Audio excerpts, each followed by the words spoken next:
Siguiente pregunta, esta lo va a contestar el número 30 de la lista. Y el número 30 de la lista es Sai Ramos. Sai Sí, está, doctor. dice. Le puse 12. Ah, perdón. Sí, estás bien. Dice, mínimo de ganglios que se deben evaluar para poder tapificar adecuadamente el cáncer de colon no metastásico. 6, 10, 12 o 20. Y tú dijiste que 12. Exactamente, recuerden, se tiene que quitar mínimo 12 ganglios. Ya hablamos el día de ayer la importancia de quitar estos 12 ganglios. Que en un momento dado de que lo hayan operado y que sea una etapa clínica 2, pero que le hayan quitado menos de 12 ganglios, eso te haría automáticamente de alto riesgo y ameritarías adyuvancia. ¿Vale? No que estén positivos, simplemente que los hayas retirado. Recuerda eso. Y última pregunta, la va a contestar el número 20 de la lista. Y el número 20 de la lista es Zaira Luna. Zaira. Presente, sí. Dice, ¿en qué etapa del cáncer de colon es indispensable conocer los factores de riesgo para definir el tratamiento adyuvante posterior a la cirugía? ¿En etapa clínica 1, en etapa clínica 2, en etapa clínica 3 o en etapa clínica 4? En la 2. Vamos a ver. Exacto. Recuerden que en la 1 todos pasan a vigilancia. En la 3 todos pasan para quimioterapia adyuvante. Pero en la 2, que dependía de los factores de riesgo, lo de patología, lo de la inestabilidad microsatelital o no, para definir quién iba a tratamiento adyuvante. Entonces es la etapa 2. Muy bien. Bueno, espero que hayan leído lo que les dejé, lo del cribado. Para los que no lo han leído, léanlo. Porque ahí te clasifica NSCN en 3 grupos. El grupo promedio o el de riesgo promedio, elevado, intermedio y el alto. Entonces, en base a eso, tú tomas la decisión del cribado. Pero la más importante, porque pues es la que todos estamos ahí, es que aunque no tengamos familiares, aunque no tengamos historia personal de un cáncer de colon o de pólipos, aunque no tengamos síndromes hereditarios, todos nosotros nos tendríamos que hacer una colonoscopía a partir de los 50 años. Y aquí empieza la discusión en cuanto a la edad. No sé si leyeron, pero ahí hasta les puse una captura de pantalla de lo que dice NSCN, que dice, pues si bien hay un artículo ahí canadiense, ya les ponen la bibliografía, de que dice que el cribado debería iniciar a los 45 años, el panel de NSCN recomienda que no hay evidencia suficiente como que para adelantar el cribado y mejor lo iniciamos a los 50 años. Ajá, pero después en su algoritmo pone 45 años, o sea, ¿qué onda? Entonces, pues parece ser que la tendencia es que a partir de los 45 años todos nos tendríamos que hacer una colonoscopía, porque entraríamos mínimo en ese riesgo promedio. Ya si tenemos historia familiar o síndrome hereditario o historia de cáncer, bueno, pues se cambia el cribado. Pero mínimo, o sea, todos entraríamos en el riesgo promedio.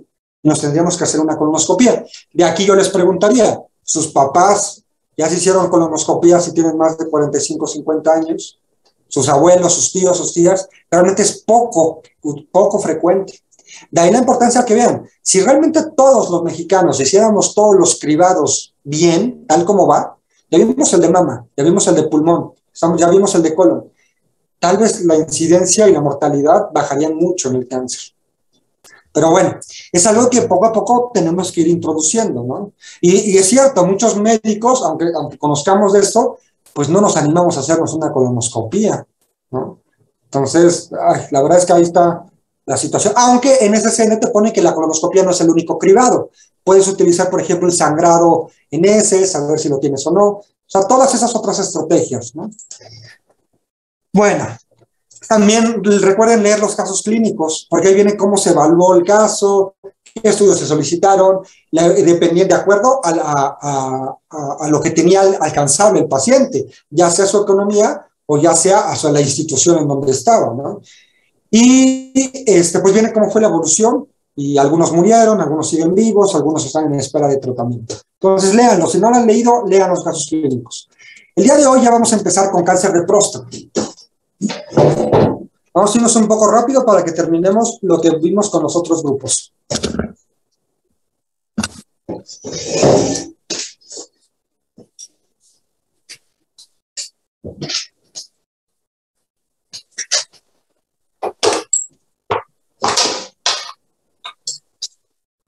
Bueno, vamos a hacer un dibujo de la próstata. Más o menos sería así.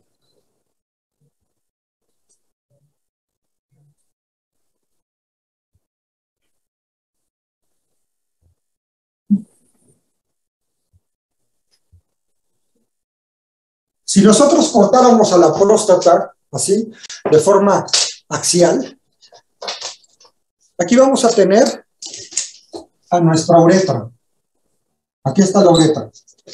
La zona que estuviera pegada a la próstata, pegada a la uretra, a eso se le va a llamar la zona transicional, la zona de transición. Sería esta. La siguiente zona, esta, a esta se le va a llamar como la zona central. Y finalmente, la zona más externa se le va a llamar la zona periférica. Entonces, la próstata tiene tres zonas: la zona de transición, la zona central y la zona periférica. ¿Qué se les va a preguntar en el examen? ¿Cuál es la zona donde se desarrolla más el cáncer? Y ustedes van a contestar la zona periférica. Es el principal sitio de cáncer de toda la próstata, ¿sí? Vean que, por ejemplo, entonces para que un cáncer de próstata llegara a tapar la uretra, pues tendría que ser o un tumor muy grande, bueno, no tan grande, un tumor no tan pequeño, por así decirlo, porque tendría que llegar pues hasta acá, para que empezara a obstruir. O en su defecto, que fuera en la zona anterior de la próstata, pero que es menos frecuente, lo más frecuente es que sea en su zona posterior. Esto no viene en su manual, pero creo que sí es importante tomarlo en cuenta.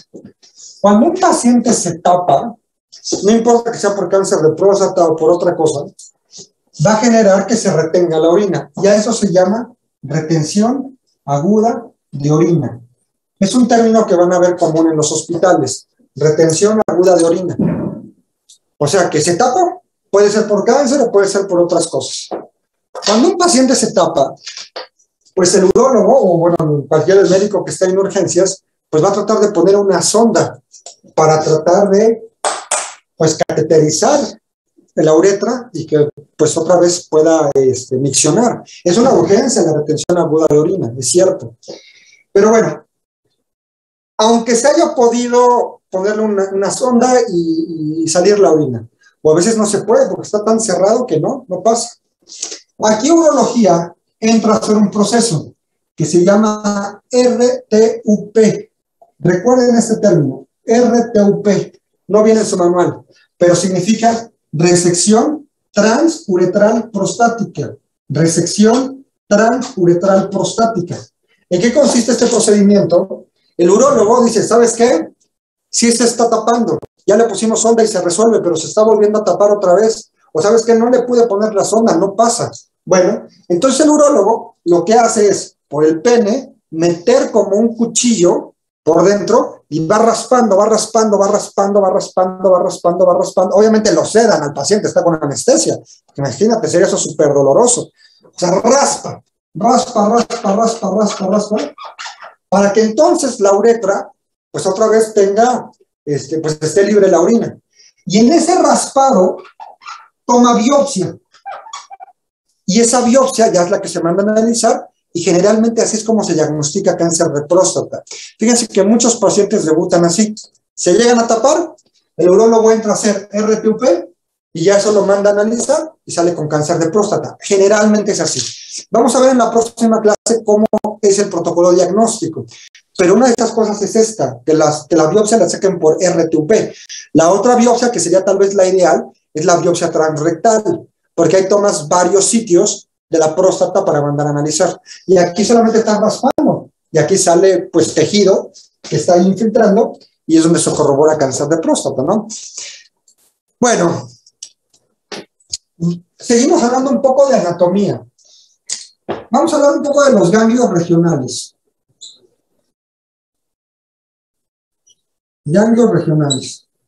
¿Se acuerdan que cuando vimos mama decíamos que los ganglios regionales son los intramamarios, los mamaria interna, los axilares o los claviculares. Después, cuando pasamos a pulmón, ustedes recordarán que hablamos sobre todos los niveles ganglionares mediastinales. ¿Se acuerdan de esa imagen de que los dividías en right o left? Dependiendo de todos los niveles hay ganglionares regionales. Cuando vimos colon y recto, no nos metimos tanto en ganglios regionales, porque prácticamente son los que están pegados. Pero ahora en próstata sí vamos a hablar un poco de los ganglios regionales. ¿Cuáles son? Son los de la pelvis verdadera. ¿Y cuáles son estos de la pelvis verdadera? Vamos a tener los pélvicos, los de hipogastrio, los de el obturador, los ilíacos y los sacros. Los pélvicos, los del hipogastrio, los del obturador, los ilíacos y los sacros. Es decir, todo ganglio esté metido ahí en la pelvis. Si hay un ganglio que esté fuera de la pelvis, ya sería ganglio no regional. Y les comento esto porque me han llegado varios pacientes así. Por ejemplo, próstata que tenga ya adenopatías inguinales. La ingle ya no es regional. Próstata que me ha llegado con conglomerado retroperitoneal, ya más arriba. Eso ya no es ganglio regional, eso ya es enfermedad metastásica. Los ganglios regionales son los que están dentro de la pelvis verdadera. Por epidemiología.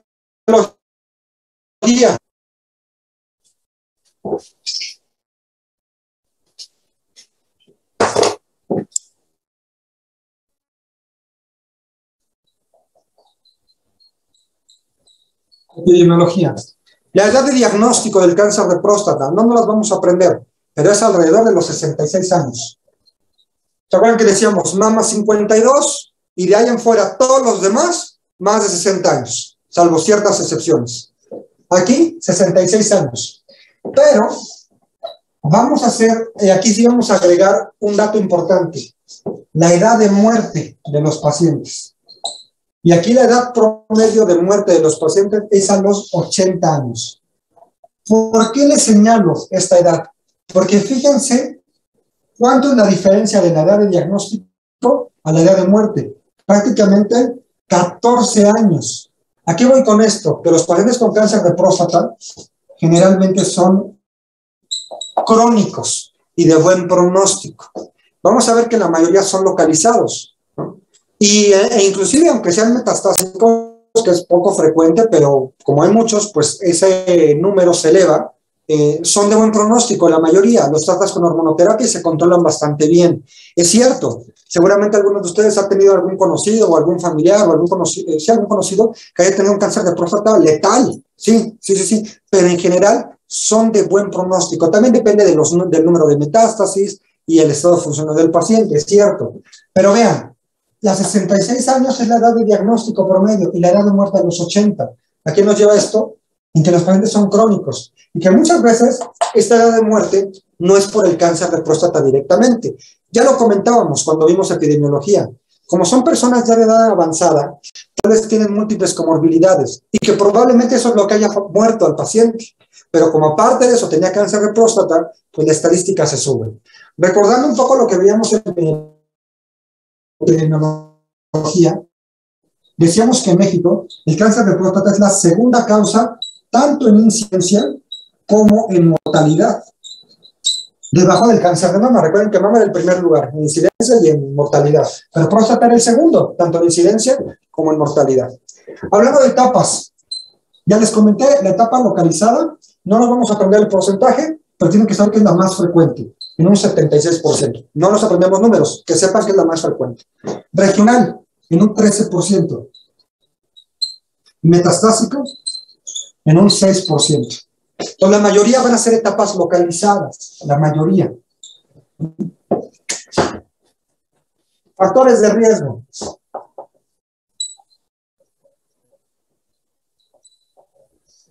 Tres son los más importantes. Uno, la edad, a partir de los 50 años. Hombres, obviamente, ¿no? Aquí no especificamos hombres porque en mama sí, en mama se acuerdan que el principal factor de riesgo era ser mujer, pero porque había cáncer de mama en hombres. Aquí pues eso ya lo das de hecho, lo das por hecho, ¿no? ¿No has visto Hay un meme muy chistoso. ¿Qué dice? Llega una... el meme está así de que es una persona que tiene próstata, pero está vestida de mujer, y le dice al doctor, doctor, ¿cómo salieron mis estudios? Y le dice, oiga, usted es hombre, ¿verdad? Y diga, no, claro que no, yo soy mujer, yo soy mujer. Ah, bueno, tiene cáncer de próstata. Entonces, eso no es muy chistoso. ¿Sí? La edad, bueno, aquí pues sí es obviamente exclusivo de hombres, se los voy a pasar para que vean ese momento. Edad, más de 50 años. Otro, la raza negra, también es un factor de riesgo importante para cáncer de próstata, tienen más tendencia a desarrollarlo. Y la mutación BRCA. Si bien cuando hablamos de BRCA decíamos que era mucho más importante en mama, en ovario, en mama en hombres, próstata es el tercer cáncer que tiene mucha importancia el BRCA mutado. Esos son los más importantes. Hay otros que, bueno, la evidencia no es tan fuerte, se han asociado, pero los más importantes son estos tres. ¿Cuáles son estos otros? El consumo de carne roja, la alta ingesta de calcio, la alta ingesta de zinc, la alta ingesta de productos lácteos. El tabaquismo es dudoso, pero parece ser que sí. La obesidad, procesos inflamatorios crónicos, por ejemplo, una prostatitis crónica,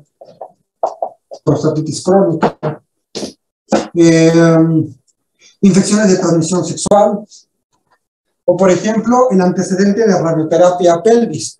Ya lo comentábamos el día de ayer. Dentro del tratamiento del SEA de recto, en la neoadyuvancia, recuerda que ahí entra la radioterapia neoadyuvante junto con la quimio, y como el recto y la próstata están pegados, pues muchas veces el antecedente de radioterapia pudiera aumentar un poco el riesgo de desarrollar cáncer, ¿no?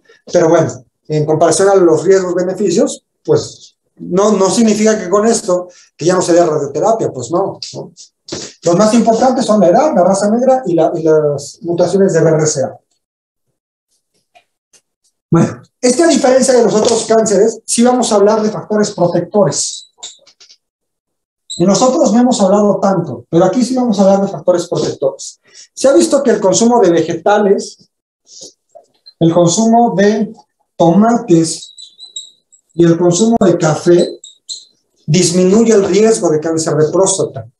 Otro, el uso de estatinas, sobre todo cuando las haces por un periodo prolongado, se ha visto que puede ser un factor protector. ¿Alguien se acuerda? Mama es el perfecto hormonal en mujeres. En hombres, como que su homólogo es próstata. O sea, se parecen mucho. Mama en mujeres, próstata en hombres. ¿Se acuerdan cuando comentamos lo de la quimioprevención en mama? ¿Alguien recordará con qué medicamento era? Se daba la quimioprevención. Que no era a todos los pacientes, que tenían ciertas características, o sea, que el paciente todavía no tuviera cáncer, se daba este medicamento por 5 años. Se los dejé leer, pero no en todos los pacientes, sino en ciertas circunstancias. ¿Alguien recuerda qué medicamento era el que se utilizaba? Era tamoxifeno, ¿no? Exactamente, el tamoxifeno. Cuando empezaron a estudiarse esto en próstata, dijeron, oye, ¿habrá, al igual que en mama, un medicamento que sea quimioprofiláctico? Y entonces empezaron a proponer a los inhibidores de alfa-5 reductasa. Inhibidores de alfa-5 reductasa. De alfa-5 reductasa. ¿Alguien sabe algún medicamento que pertenezca a este grupo? ¿Alguien ha escuchado este tipo de medicamentos, inhibidores de alfa-5 reductasa? Bueno, un ejemplo es el finasteride, que se utiliza, por ejemplo, para la hiperplasia prostática benigna. Estos medicamentos lo que hacen es prácticamente bloquear la conversión de la testosterona para que la próstata disminuya de tamaño. Entonces alguien se le ocurrió, oye, entonces, ¿es posible que dar finasteride como parte de una quimioprevención para disminuir el riesgo de cáncer de próstata? ¿Sí valdrá la pena o no valdrá la pena? Y esto lo analizaron en un artículo que salió en New England en el año 2003. Lo tienen en su manual, pero se los voy a escribir en el chat para que lo puedan leer. Es el artículo, publicado en 2003, que se llama Sobre la